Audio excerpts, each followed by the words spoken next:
नमस्कार, मैं doctor Jyoti Gautam, assistant professor, department of sociology, government Meera girls college.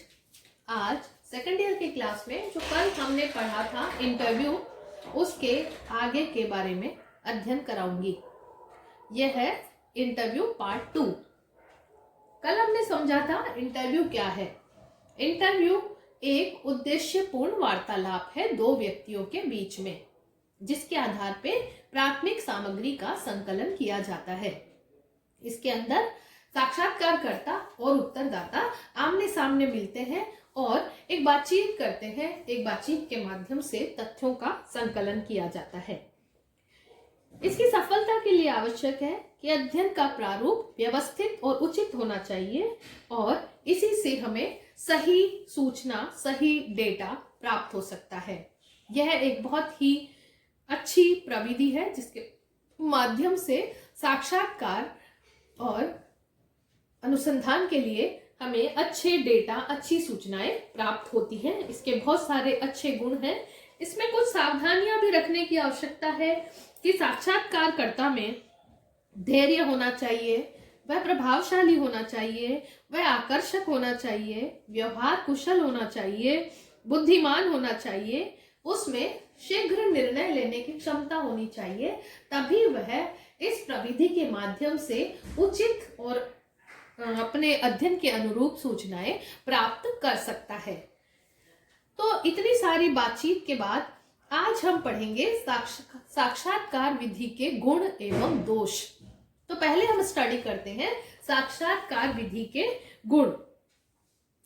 साक्षात्कारकर्ता का व्यवहार जो हमने पहले पढ़ लिया है कि अच्छा होना चाहिए, विनम्र होना चाहिए, बुद्धिमान होना चाहिए, उसी के साथ साक्षात्कारदाता का व्यवहार भी साक्षात्कार की प्रक्रिया को प्रभावित करता है।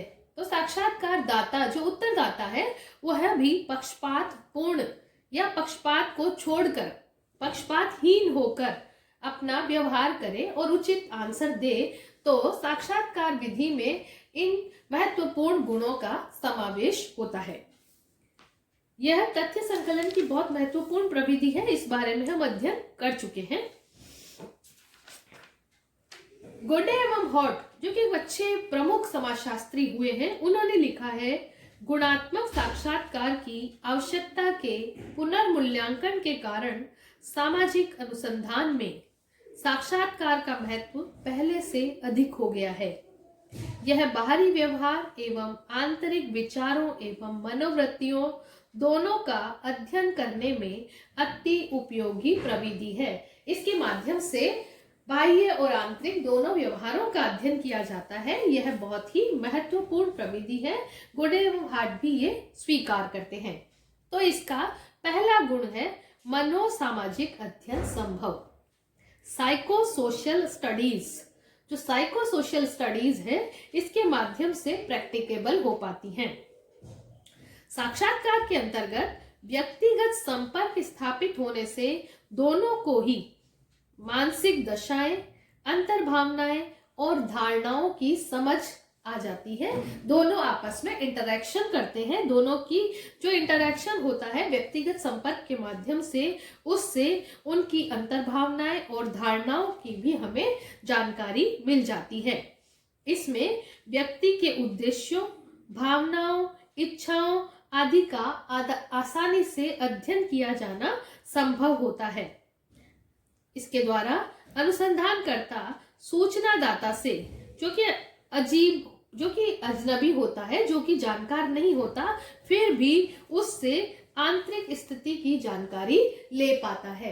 क्योंकि साक्षात्कार में हम बातचीत करते हैं, उद्देश्यपूर्ण और आमने सामने उपस्थित होते हैं, इसलिए इसके माध्यम से मनोसामाजिक अध्ययन संभव हो पाता है। सेकंड, अंतः प्रेरणा की सुविधा। साक्षात्कार में परस्पर मिलने वाले दो व्यक्ति, साक्षात्कारदाता और साक्षात्कारकर्ता, विभिन्न व्यक्तियों के सामने उपस्थित होते हैं या आपस में दोनों उपस्थित होते हैं, तो एक दूसरे को प्रेरित और प्रोत्साहित करते हैं, जिसके माध्यम से वह अंतः प्रेरणा के कारण सूचनाएं दे पाता है।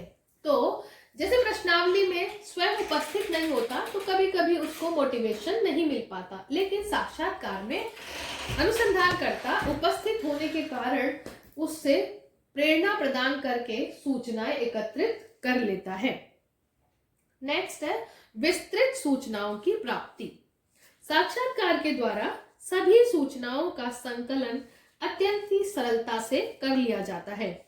इसमें अनुसंधान से संबंधित सूचनाओं का संकलन जैसे जाति, वर्ग, व्यवसाय, आयु, आय, लिंग, किसी भी प्रकार के शैक्षणिक स्तर के व्यक्ति, किसी से भी हम सूचनाओं का संकलन बेहद आसानी से कर पाते हैं। यह भी साक्षात्कार प्रविधि का महत्वपूर्ण गुण है। अगला गुण है भूतकालीन घटनाओं का अध्ययन। साक्षात्कार के माध्यम से भूतकालीन जीवन में घटित हुई घटनाओं का भी वास्तविक अध्ययन किया जा सकता है, क्योंकि इसमें अध्ययनकर्ता और जिसके साथ घटना घटित हुई है वह सूचनादाता वहां उपस्थित होता है, तो उस घटना का वर्णन करके अनुसंधानकर्ता को यथार्थ की जानकारी प्रदान करता है। तो साक्षात्कार के माध्यम से भूतकालीन घटनाओं का अध्ययन भी संभव हो पाता है। नेक्स्ट है अमूर्त तथ्यों का अध्ययन। इस प्रविधि के माध्यम से अमूर्त एवं अदृश्य घटनाओं का भी अध्ययन किया जा सकता है। कुछ ऐसे विचार, भाव, अमूर्त घटनाएं होती है जिनका प्रभाव व्यक्ति पर पड़ता है और उसे केवल व्यक्ति ही समझ पाता है। तो इस प्रविधि के माध्यम से यह जो सूचनाएं, जो घटनाएं घटित हुई हैं, जिन तथ्यों का प्रभाव व्यक्ति पर पड़ा है, वह व्यक्ति बहुत अच्छे से एक्सप्लेन करके अनुसंधान में मदद कर सकता है। अगला गुण है लचीलापन। साक्षात्कार की प्रविधि विषय वस्तु एवं इसके संचालन दोनों की दृष्टि से ही अत्यंत लचीली प्रविधि है।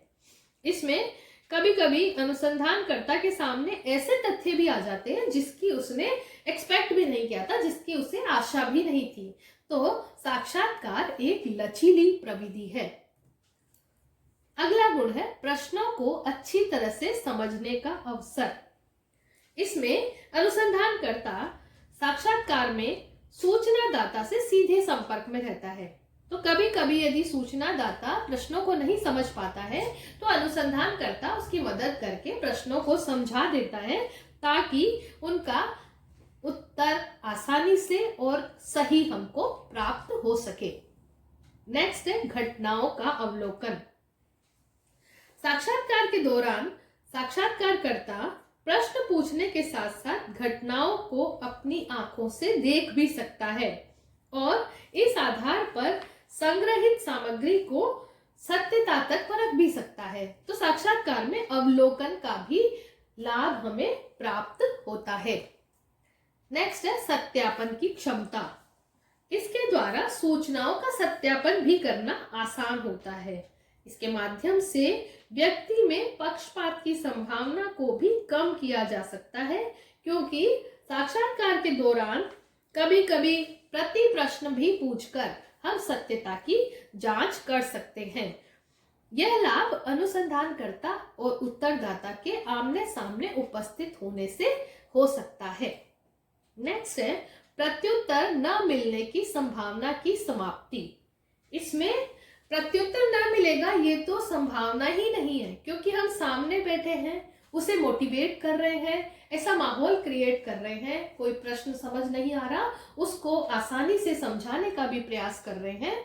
तो साक्षात्कार में सूचनादाता से जरूर हमें आंसर मिलता ही है, इसलिए इसके अंदर प्रत्युत्तर न मिलने की संभावना की समाप्ति बिल्कुल हो जाती है।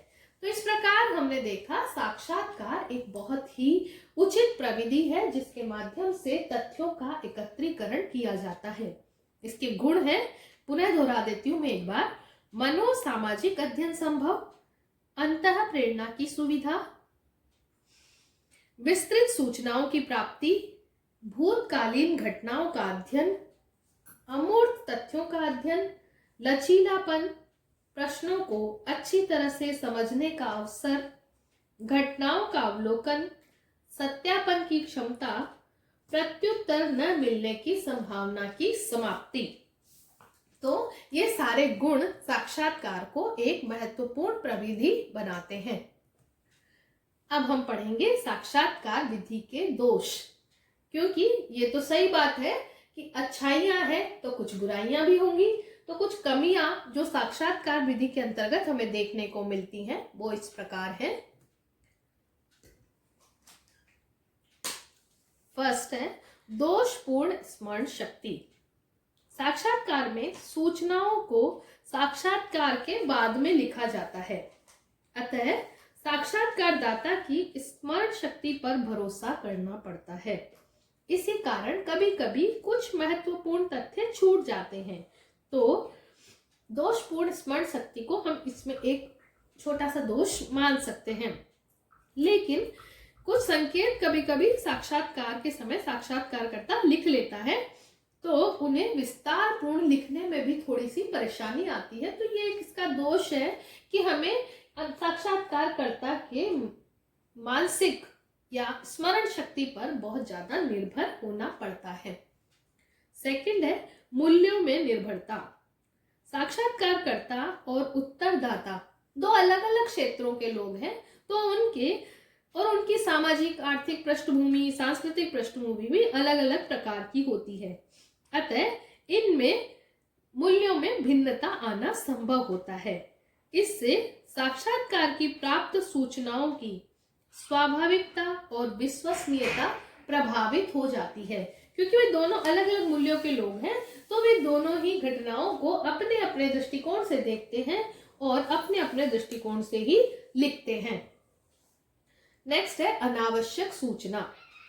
साक्षात्कार द्वारा प्राप्त सूचनाओं में बहुत सी बातें अनावश्यक होती हैं, क्योंकि सूचनादाता अनेक बातों को बढ़ा चढ़ाकर बताता है और साक्षात्कारकर्ता मानव स्वभाव के प्रति सामाजिक और मनोवैज्ञानिक अंतर्दृष्टि रखता तो है, पर कभी कभी विचलित भी हो जाता है। इससे उसमें कभी अनावश्यक सूचनाओं का भी संकलन हो जाता है। नेक्स्ट, व्यक्तिगत पक्षपात। साक्षात्कार में व्यक्तिगत अभिनति और पक्षपात आने की संभावना भी रहती है, क्योंकि सूचनादाता द्वारा बताई गई सूचना को केवल अनुसंधानकर्ता ही जानता है। तो अनुसंधानकर्ता इन प्राप्त सूचनाओं को अपने दृष्टिकोण के अनुरूप बनाकर प्रस्तुत कर सकता है। इससे अनुसंधान में पक्षपात आने की संभावनाएं बढ़ जाती हैं। नेक्स्ट है सूचनादाता पर निर्भरता। साक्षात्कारकर्ता को साक्षात्कार प्रविधि में साक्षात्कारदाता पर पूर्ण रूप से निर्भर रहना पड़ता है। वह जो सूचनाएं हमें देता है वह हमें कलेक्ट करनी होती है, उससे समय लेना पड़ता है, उसके लिए जगह भी उसके अकॉर्डिंग ही डिसाइड करनी होती है। तो इस तरह से ये प्रविधि पूर्णतया सूचनादाता पर निर्भर करती है। नेक्स्ट है अशुद्ध रिपोर्ट। साक्षात्कारकर्ता द्वारा लिखित प्रतिवेदन में उसके व्यक्तिगत पक्षपात, विचार, भावनाएं आदि का कभी कभी समावेश हो जाता है, जिससे जो रिपोर्ट बनकर आती है उसमें अशुद्धता आने की संभावनाएं रहती हैं। नेक्स्ट, अधिक खर्चीली। साक्षात्कार की प्रविधि अत्यधिक महंगी प्रविधि है, क्योंकि तथ्यों के संग्रह करने में अत्यधिक श्रम, समय और धन खर्च होता है, क्योंकि साक्षात्कार में प्रत्येक सूचनादाता से समय एवं स्थान तय करने के लिए व्यक्तिगत संपर्क स्थापित करना पड़ता है और इसके लिए बहुत सारी बार उसे चक्कर लगाने पड़ते हैं, उससे मिलना पड़ता है। तो यह एक अधिक खर्चीली विधि है। नेक्स्ट है प्रशिक्षित साक्षात्कारकर्ता की समस्या। क्योंकि जैसे हमने साक्षात्कारकर्ता के गुण में पढ़ा था, उसे विनम्र होना चाहिए, धैर्यवान होना चाहिए, सहनशील होना चाहिए, बुद्धिमान होना चाहिए, निर्णय लेने की उसमें क्षमता होनी चाहिए, प्रभावशाली होना चाहिए।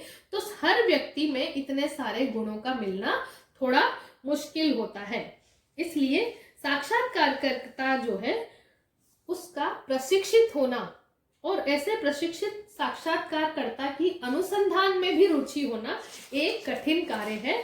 तो यह भी इस प्रविधि का एक दोष या कमी हम मान सकते हैं।